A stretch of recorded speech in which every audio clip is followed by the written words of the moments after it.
আসসালামু আলাইকুম বন্ধুরা, কেমন আছেন আপনারা? আমি ঠিক বিকেলবেলা আপনাদের সাথে কথা বলেছি। দাঁড়িয়ে আমার বাড়ির থেকে 3 কিলোমিটার দূরে দেখেন কত সৌন্দর্য, সবুজ শ্যামল দেশ, সোনার বাংলাদেশ। এগুলি ধানের ফসল আলির সম্পত্তি। আর দূরে দেখা যাচ্ছে না, এগুলি ভারীঘর দেখা যাচ্ছে, গাছ খাসলা দেখা যাচ্ছে।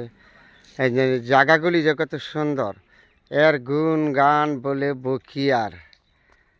সে হয়তো শহরে থাকি আমরা, হয়তো অর্থের লোভে পড়ে আর থাকি শহরে।